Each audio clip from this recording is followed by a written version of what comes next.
pase, pierna derecha, directo al arco, ¡golazo! ¡Golazo!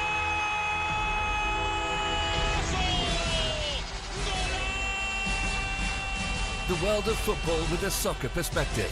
This is Soccer Today with Duane, Rollins and Kevin Laramee, live on the Sports Podcasting Network. Good day, good night, and welcome to Soccer Today for March 13, 2018. Joining us on the line right now from UCLA, Professor Stephen A. Bank. Professor, good morning. Good morning. How are you? We're well, Professor Bank. We have you on because you wrote an article, an academic article, talking about the CAS case that has been put forth for the promotion and relegation conversation that's been ongoing in American soccer North American soccer for a long time. So that's the purpose of this discussion today, to talk a little bit about that. So let's just start with this. Where does your interest in this case and the sport come from? Well, I've been interested in soccer for quite a long time, in both as a fan, as an observer, as an academic who studies business organizations, both FIFA and U.S. Soccer and CONCACAF, or all three of them are interesting organizations to me. So I'm interested in both a specific sense, the sport, but in a general sense, the organization of the sport. I also teach international and comparative sports law, so I have an academic interest in the Court of Arbitration for Sport, and all those pull together to be interested in this particular case. Tell the listeners that aren't familiar with the CAS what exactly it is and what kind of role it will play in this case. Sure. So the CAS stands for the Court of Arbitration for Sport. It's not really a court. It's an arbitration form, a dispute resolution mechanism that was started by the International Olympics Committee as a way to resolve disputes primarily involving player eligibility for individual sports. They wanted some kind of semi-neutral body. It has grown beyond the IOC. It's not even officially governed by the IOC, but other organizations contract with it to serve as a dispute resolution mechanism. FIFA is one of the largest organizations other than the IOC, after the IOC, to use CAS. So CAS is a way for parties who are located in different jurisdictions to have matters heard about rules relating to FIFA organization. It can be anything from, if FIFA disciplines an athlete, it can be a place to appeal a ruling from FIFA, or as in this case, it has what's called the ordinary division, where you can bring a case, even if it's not necessarily an appeal, to try to understand what rules mean, how they apply. And under FIFA rules, all of the organizations that are constituent to FIFA, like U.S. Soccer and CONCACAF, are supposed to be willing to have their cases heard by CAS. So it's an arbitration forum, meaning it's not a court with subpoena powers. It's not run by government. It only exists to the extent the parties contract to allow their cases to be heard by it. Now, Professor, when we're looking at this specific case, the lawsuit launched by Ricardo Silva and other parties, Stockade FC, last year, what can you tell us off the top to start? What was your first impression when you start to look deep into this lawsuit? Well, obviously the lawsuit is brought by these two clubs and their owners, but it is a long-standing question in U.S. soccer. U.S. is unusual in world soccer for not having a promotion relegation system. So what's interesting about this case is it's dealing with a problem that goes far beyond the parties. What makes it challenging in this case is that this is really not a case about Miami FC and Kingston Stockade, which we can talk about later, may be a problem for them. It's really what you might call, in legal terms, we call a declaratory. They're seeking a declaratory judgment. They're seeking for the Court of Arbitration of Sport to declare what FIFA rules require and whether those rules apply to U.S. soccer. And so in that sense, it's unusual. It is not truly a dispute it's not as if Miami FC won NASL and expected to be promoted, and there's some dispute about whether they are eligible for promotion. This is a case that's about the system and about interpreting what rules apply. So in that sense, it's an interesting case, but also a more unusual case for CAS to hear. When we're looking at this case as well, could this case be used as a precedent for following ones? And it's a bit what Ricardo Silva's intentions at the beginning were. Is first of all to draw attention to this to this lawsuit. So what I'm wondering for our listeners and for us is, like Ricardo Silva's goal, were they to truly find promotion relegation for their own, or Ricardo Silva, is it the laying the groundwork, the grassroots work for the upcoming weeks? And that's an interesting discussion, Duane, that we will have. We'll get Professor back on the line. We just lost him for a second, but it's very interesting, Duane. Sure, yeah. Obviously, we'll get into the nitty-gritty of his article, which I do encourage people to read.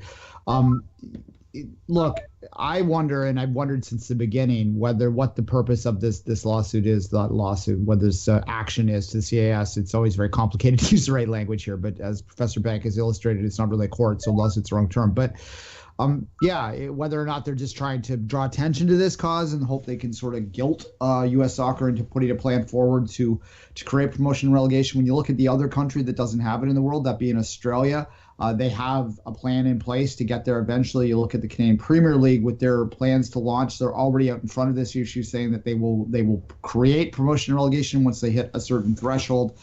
These are all plans to sort of address that, and I'm wondering whether or not Silva's idea behind this is as much to sort of hope that he can get the U.S. soccer to agree to some kind of long-term plan rather than expect any sort of ruling from CAS, which will force them into promotion and relegation. Because if you do read the article, and hopefully we can get Professor Bank back on the line so that we can ask him directly, but if you do read the article, it does seem a long shot that will be the outcome of this case, Kevin. Just wondering where we're at right now. I'm doing what I can. So, but what I think that is fascinating to me in Professor Stephen A. Banks' article is the importance of the actual decision. It's not about that decision, and there's no clear right or wrong answers, and there's that decision, if it's made, it's to put it into action. That's going to be very difficult because the actual powers of the CAS is to do recommendations, and between recommendation and an actual how it's called to have like a mandate and obligations to act a certain way and to have that promotion relegation in the pyramid, it's going to be difficult. No, for sure. There are a lot of complications to this, obviously, that we've talked about in the past on this show. Look, the final line of this article is very interesting, and it's one that I've spoken to in the past, and it's sort of, it says in very legalish terms that they got to be careful what they hope for, because there remains a possibility that if the CAS does hear this case, that their actual goal might be, they might railroad their own goal. If the CAS rules that it's perfectly fine, that the regulations in FIFA don't apply to the U.S. soccer, then basically they're screwing themselves, to put it in very non-legal terms, right? So that's an interesting sort of thing to think about as well, Kevin. Yeah, let's take a small break. I'll try to get Professor on the line, and we'll be right back. You are listening to Soccer Today. Follow us on Twitter at SoccerTodaySPN and like our Facebook page, facebook.com/Sports Podcasting Network. You can find the podcast version of all the shows we do on iTunes, Apple Podcast, Google Play Store, TuneIn Radio, iHeartRadio, and anywhere you get your podcast.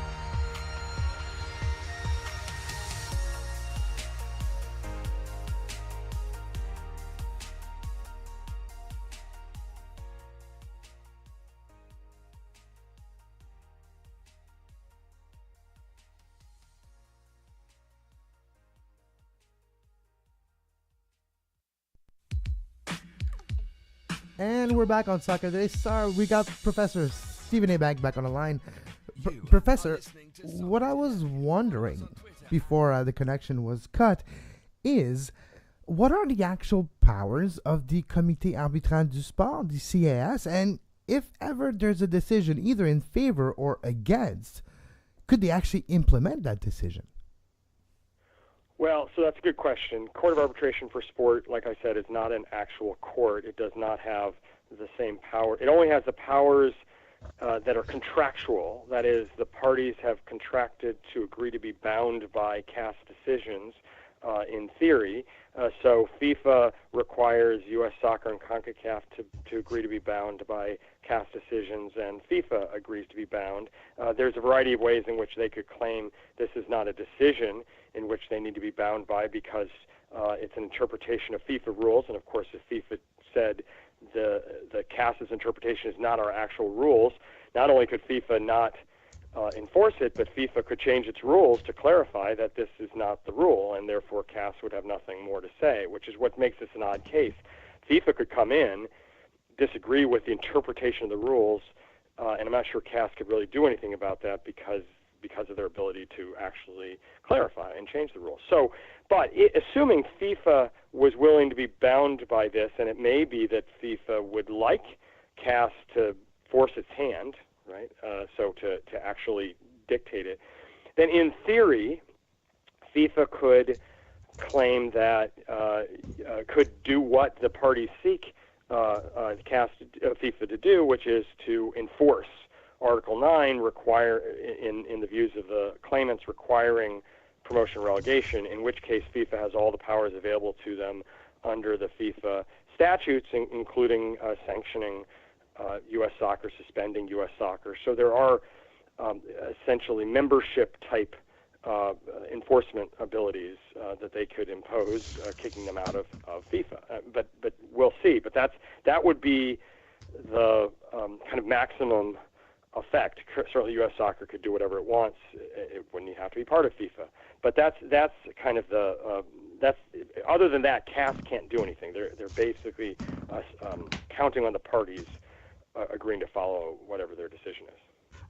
Professor Bank, I encourage listeners to obviously read the article. We will put it in the show notes. Some specific questions I have about what you sort of suggested in the article. First off, you make a suggestion that it's possible that CAS may not even hear this case. Can you expand a bit on that and explain why that might happen?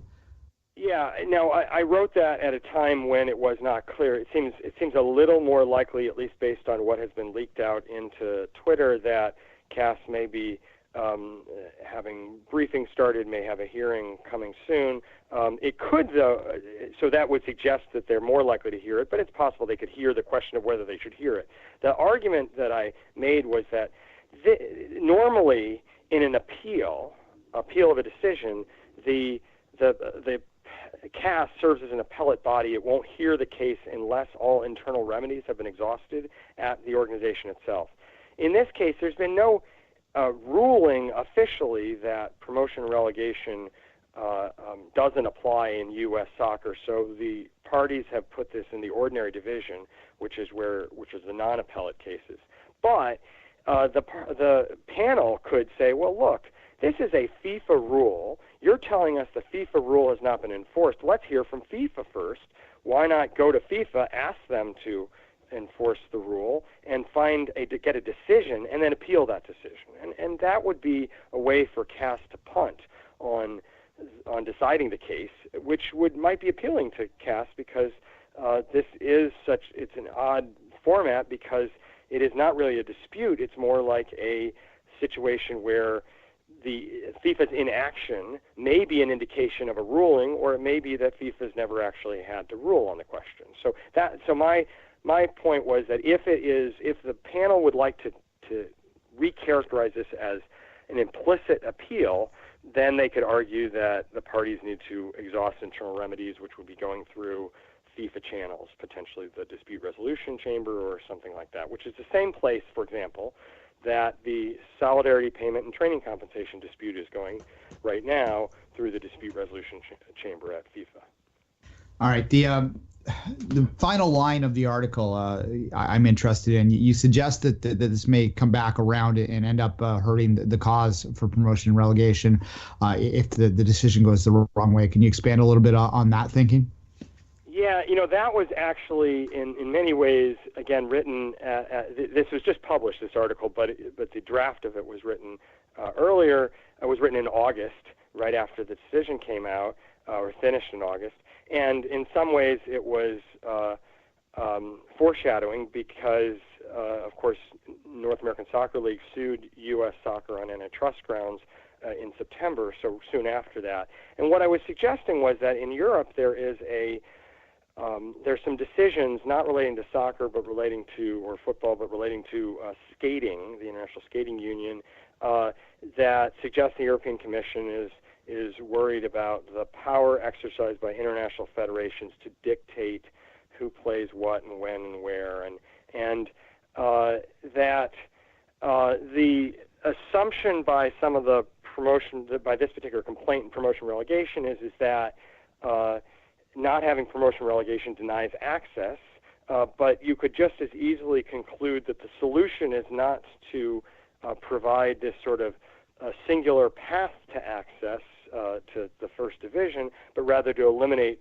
the power of federations to dictate what is the path at all, in which case nobody moves up and down an organized pyramid, but in fact they just compete based on compete for eyeballs. Whatever the public thinks is sort of the best play, they'll watch, and we eliminate the federation's ability to restrict how you get there. So that was the question: is that if you pursue it through a litigation path like they're doing here, but also like NASL is doing in federal court, that the solution could be you eliminate the power of federations to do what you need to do for promotion relegation, which is to organize a strict pyramid and method of access so that you can only get to Flight 1 by competing in Flight 2, and you can't form a rival league that itself tries to be in Flight 1.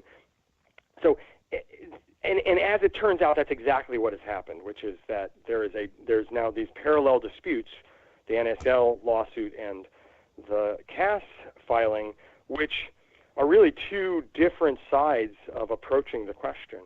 And I'm not so sure that that this one that the CAS suit will be the way the world goes, and not just in the U.S. but in Europe, because the European Commission's and a competition law, they call it, they're not antitrust, but their competition law ruling suggests that may be where things head ultimately abroad as well, which would be worse for promotion relegation supporters.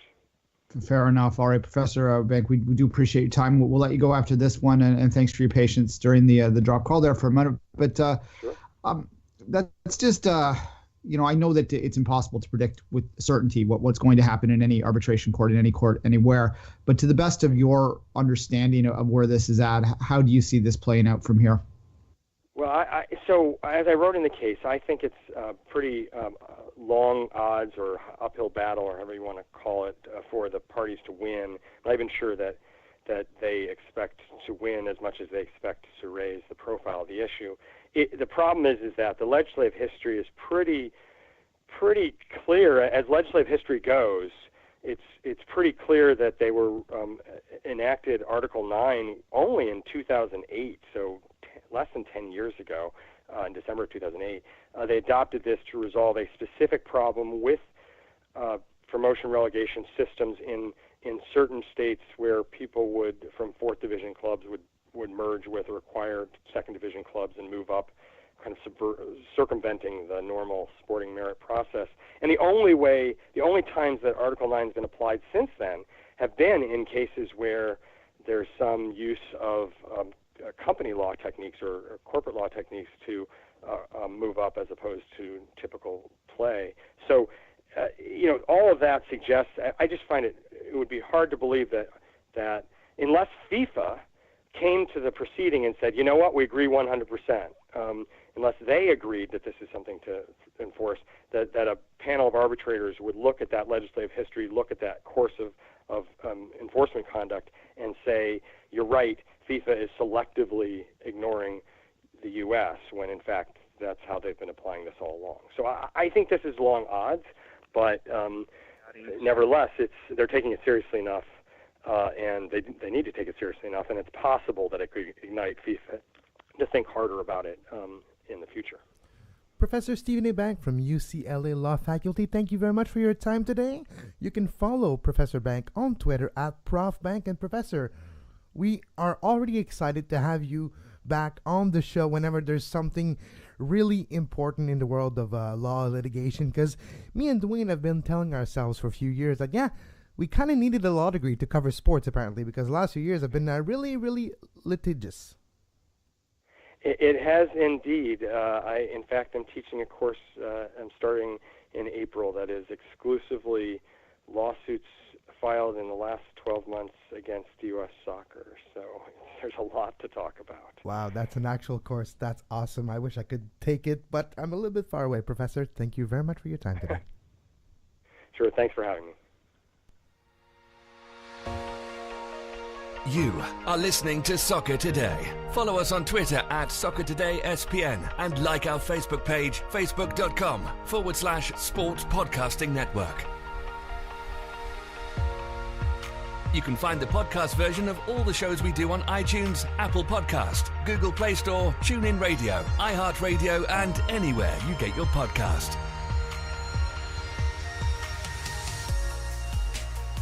And we're back on Soccer Today. Duane Rollins with myself, Kevin Laramee. 3 countries, 3 nations, 1 bid.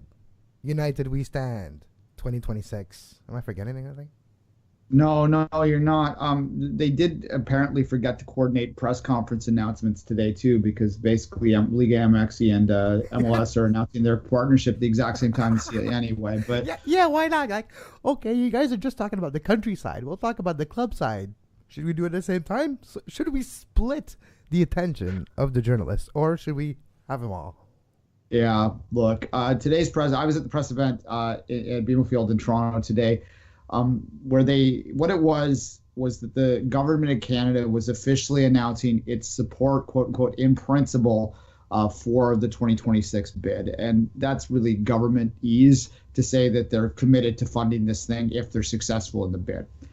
There were several questions today at the press event where they were trying, like the journalists that were more on the news side of things were drilling them, trying to get money figures to be announced. And there was hilarious answer. I have the entire video. I'm going to fancy it up a little bit, and I'll produce a show that we can get up on the network maybe tomorrow or whenever Kevin has time to post it. Once I produce it, that you can listen to it for yourself. But there's a hilarious answer by the governor, or the minister of sport, where she's asked directly how much it's going to cost, and she starts by thanking the children beside her. Like, I mean, it was so government. You're like, first of all, I want to thank the children beside me that are here to accompany me. And isn't this beautiful, the world of soccer? I can picture it so well. It's been a few years since I've done news. The last time I covered news was in 2008. So, it's coming on to a decade now. Well, it is a decade now since I last covered news regularly. So it's been a while since I've been at those government press conferences, and I forgot how frustrating they can be because they never answer a question straight. Like, you think coaches and like sports people are like, hard to read sometimes and speak in cliches. You haven't dealt with politicians then. Anyway, that's true. Look, you think players are boring? At least they say something. Yes. The only figure that we got was 5 million, and that was Peter Montopoli mentioned that the number 5 million out there, and I believe he probably wasn't supposed to, first off, but I think that's, from my reading of it, the portion that it will cost to actually put the bid book forward, which is probably most of that money's already spent right now. But certainly there's going to be some questions moving forward. The 4 cities in Canada are likely going to have their own sort of announcement on this in the coming days. It was in Toronto today largely because the Minister of Sport is from Etobicoke. So basically they, it's a Friday, or sorry, it's not Friday, is it? It's a Tuesday. So I guess it's just a random day. And she had to fly off to Pyeongchang to be with the Paralympians after this. So they had to squeeze one in to make the announcement before the March 16th bid book deadline. So that's the end of the week. So there you go. And if you just go back to a few weeks ago, it was was done by Mayor John Tory in Toronto. It was done by Mayor Valérie Plante here in Montreal as well. They've announced their intention to support a bid and that they would include their city in that bid, bidding for possible games. So we're seeing that happen. Same thing is happening in the States as well. You see, in own market, you have those announcements by mayors or state governors or city officials talking about how they want their city to be a part of it. So this is all unfolding before we get later this week the actual bid book.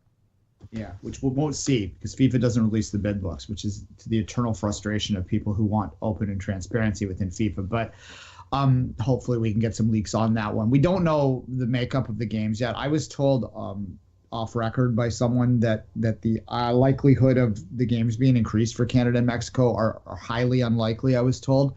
I mean, that's been bantied around a little bit that they might do that to sort of address concerns that certain fractions are having in the world about Trump, basically. That's no sense beating around the bush here. Yeah, we're not. let's call a spade a spade. Yeah. It's about Trump's politics, and even though he won't be there in 2026, he's going to be there for the entire build of that 2026 project. And if you're a GOP supporter that is hardcore Trump supporter, I mean, look, I disagree with you, but that's not what this podcast is. Yeah, do you care about soccer? that's the other question too. Like, look at those thieves. And more to the point, that's irrelevant to this discussion. That's what the fear is, whether you agree with it or not, right? So there you go. That's why we'll say it that bluntly.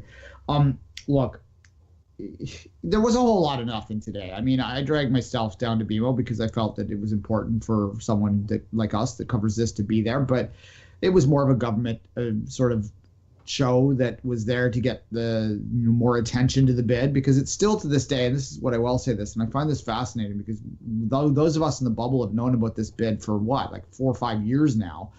We didn't know necessarily it was going to be united like this. We thought it was going to be we thought it was going to be us. We thought it was going to be just Canada, but apparently, we're not holding up yet. Like, we have to be accompanied by a parent. Apparently, in fact, I think it's 5 years because I remember talking about Canada bidding for the World Cup on It's Called Football. So this is pre-Cabinet Ice, which is going back over 4 years now, right? So that's how old this bid is.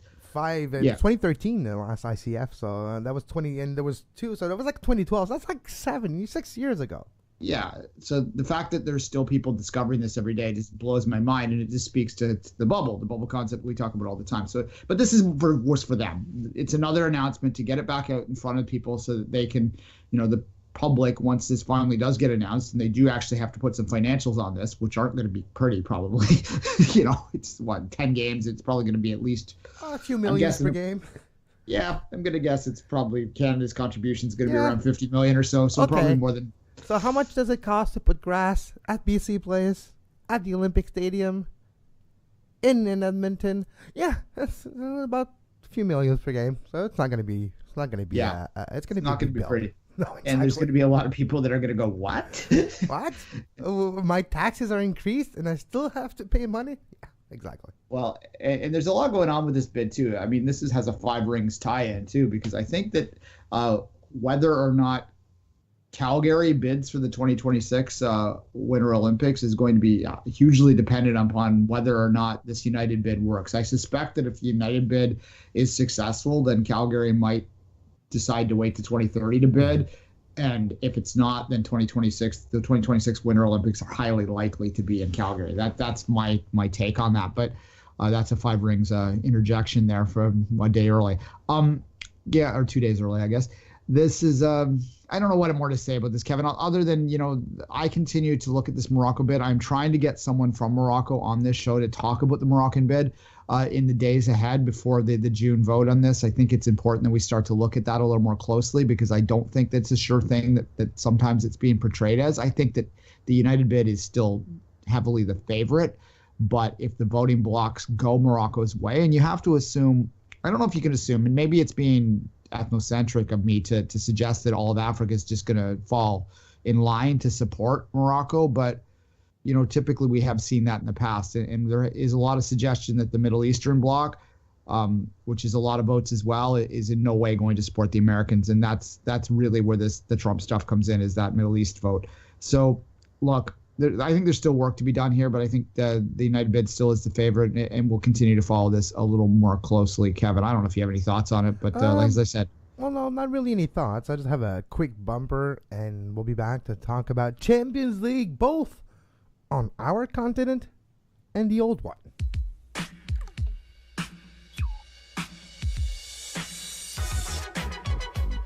You are listening to Soccer Today. Follow us on Twitter at SoccerTodaySPN and like our Facebook page, facebook.com/Sports Podcasting Network. Monterrey. Players of TFC have been in Monterrey for a few days, getting ready for their second leg tonight. Tigres versus TFC. It's 2-1 TFC on aggregate. And we're going to have what's called a tough time if you're Toronto FC fans to watch this, because nerves are going to be, working. And stress. And do you have any nails left? Because you might be biting them because, Duane, 2-1 lead. If Tigres scores and TFC doesn't, Tigres goes through. I'm fine. Whatever. It's fine.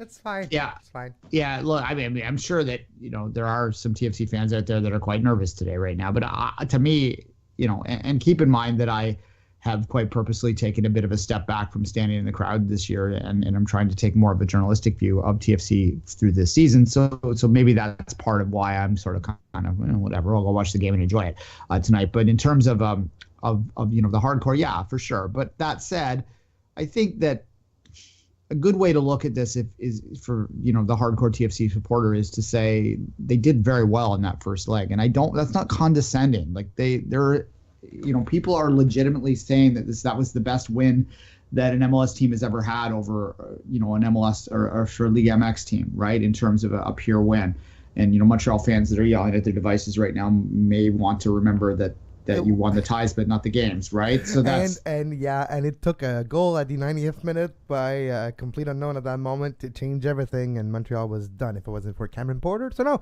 I don't disagree with you at all. It was full measure for Toronto, and it wasn't like holding on for dear lives like we usually see when the MLS team gets a result against a Liga MX team.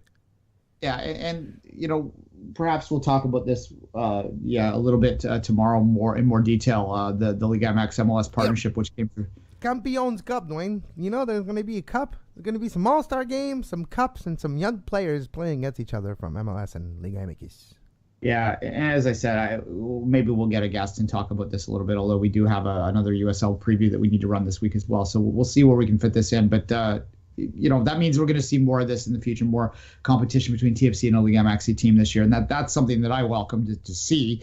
And let's share that in more expanded. We'll do that tomorrow. To go back to the CCL, as I said, I think that really to beat Tigres at home and the way that they beat them, the way that they played against them, is something that TFC can take a lot of value in. And outside of them walking in tonight and losing 5-0 or something, which I don't see happening. Outside of that, I don't think there's any shame in anything that happens tonight to TFC. I'm sure that TFC haters are going to enjoy it if Tigres wins, right? I'm positive. But if Tigres goes out and wins 2-0 and it's just kind of a game and TFC's out of the Champions League, and I think most TFC fans objectively would take a step back and go, okay, well, I'm kind of sad that it was that short, but by and large, we had that win at home. That goal from Osorio will be remembered for a long time, and it was a good effort, and that's focus on getting back for next year. I think that will be and focus on getting stuff going on in the league, which I think is more of the attention, going to be more of the attention very soon. So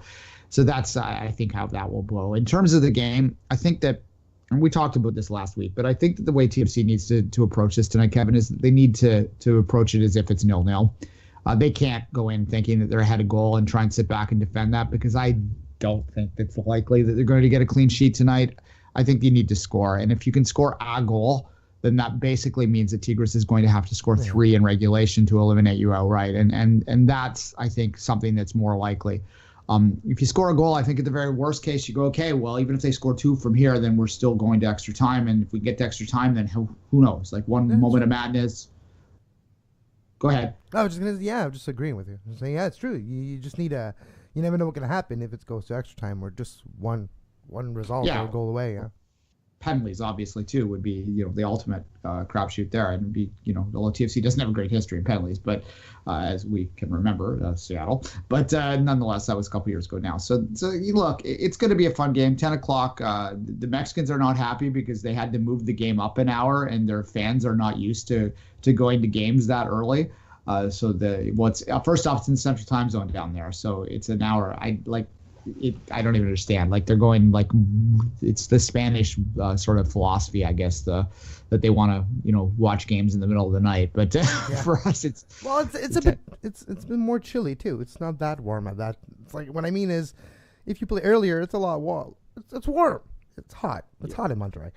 The other games as well today in the CONCACAF Champions League, Duane, and there's some tomorrow as well. But today, you do have the Red Bulls playing at 8 against Tijuana, traveling to Tijuana. The Red Bulls are traveling with a 2-goal advantage to Mexico, and we have as well tomorrow Toro and Club America. Club America is already a 4-goal lead heading into Toro for the second leg. Toro is the team that eliminated FC Dallas in the previous round. And then we have Chivas Guadalajara and Seattle playing in Guadalajara, and Seattle's up 1-0. So out of the 3 MLS teams who are winning their home and away match so far, heading to the second leg, Duane, how many MLS teams survives out of the 3? First off, I know when you look at that scoreline, the Red Bulls winning 2-0, you would have assumed it was in New York, but that is an actual fact. The game is in New York tonight. They won 2-0. Oh, yeah, it is. Sorry about that. Yeah. It is. Wow, yeah. That's just, I just thought it was a mistake. Which answers my question. I thought it was a mistake. Which answers my question. No, which answers my question that the Red Bulls are obviously the team that is most likely to get through from this. Although Guadalajara is really in a mess right now. They can't score for their life. I think they're 18th on the Clausura table right now. I called it the Apertura last week, I was mixing up my my open and close seasons there. But at any rate, I think that the Red Bulls are the most likely to get through, and TFC is probably the least likely to get through, and that just has to do with the quality of the opponent that TFC is playing. The best team in the Champions League is Tigres, and if TFC does get through this, I still think that Club America is going to be, is probably the second best team, so it's a long shot for TFC to get to a final, but this would be a remarkable accomplishment for them. I give Seattle a chance too as well, simply because of the fact that they are playing a team that's really not on form, and if Red Bulls in Seattle goes through, that will mean that there will be an MLS team in the final. If TFC gets through as well, then 3 MLS teams in the semifinal, then we can start to have that nightmare of an all MLS final. Can you imagine? That's actually not even going to be fun. It's like there'll be an asterisk. Well, of course, you won the CCL against an MLS team. Well, they would probably say that. I mean, even if TFC were to get there and then beat two Liga MX teams to get there, include the best 2 Liga MX teams, they still go, you still beat, let's face it, it'd be Seattle. It's going to be Toronto-Seattle again. Of course it will be. Toronto-Seattle in the final of the CONCACAF Champions League. Oi. Wow. Toronto-Seattle playing for a trophy for the 3rd time in 18 months. Why not? 2 out of 3. It's a 2 out of 3. 1-1 going into the final leg. So yes, that's true. Oh dear, it's like the old school. MLS used to have 2 out of 3 series. I think it was the first to. Was it the first to 6? I don't know, how did they do that? It was a 2-game series, and I think that if there was one team didn't have more points after the 2 games, then they would go to a 3rd deciding game or something. Because team that win, team that had to win would win the series, but if it was 2 draws, then they'd go to a third, or win and a win or 2 draws, they'd go to a 3rd game. I think that's how it used to work. It predates when I watched MLS, but it's when they had the penalty outside the box and they had to run to hit it, Yeah, which was kind of fun to watch. I would like to see them do that in an all-star competition. That would entertain me, but in a regular season, maybe not so much. But nonetheless, there you go. Exactly. Let's move to the European side. The Old Continent's Champions League is the champion. 2 games today, Duane. Return legs as well. We have Roma and Shakhtar Donetsk. It is a 2-1 for Shakhtar heading to the second leg in Roma. And the other game today, both at 3:45 p.m. That's because of daylight savings. Because we spring back 2 weeks before Europe now, Well, actually, we're spring. Spring forward. So spring forward 2 weeks before Fall Europe. back. I know. I'm French. So that's why for like a 2-3 week period, times are weird. It's like everything's an hour later than it should be in Europe. So my cycling is later, my soccer is later, my handball's later. So like, are those weeks going to finish? But yeah, 3:45 p.m. Man United, Sevilla, 0-0. Roma, Shakhtar Donetsk is 1. It's 2-1 for Donetsk. And we don't talk about Donetsk enough, Duane. And for the political, whatever has been happening in political aspect in Donetsk, in Ukraine, this team has been literally in exile. They can't be home. They can't play at home. They can't go back home.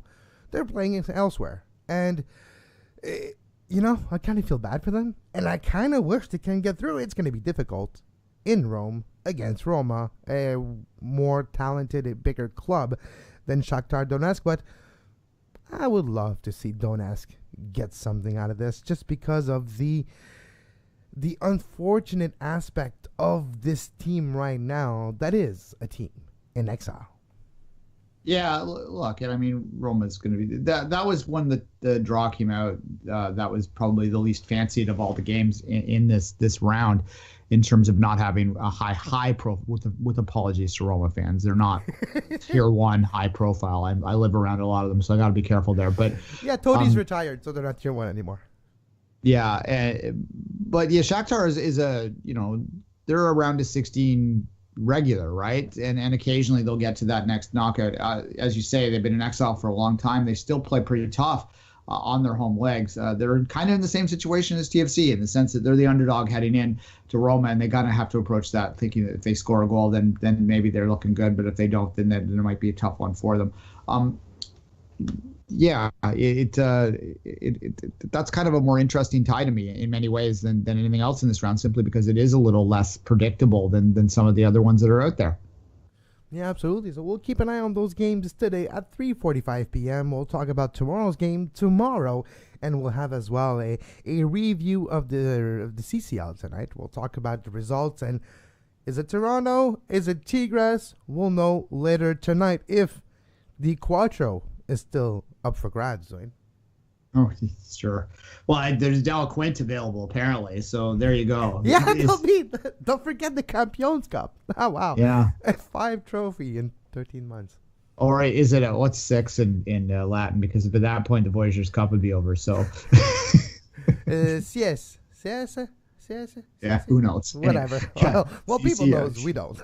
Because we don't speak Spanish. Me no habla español. Okay?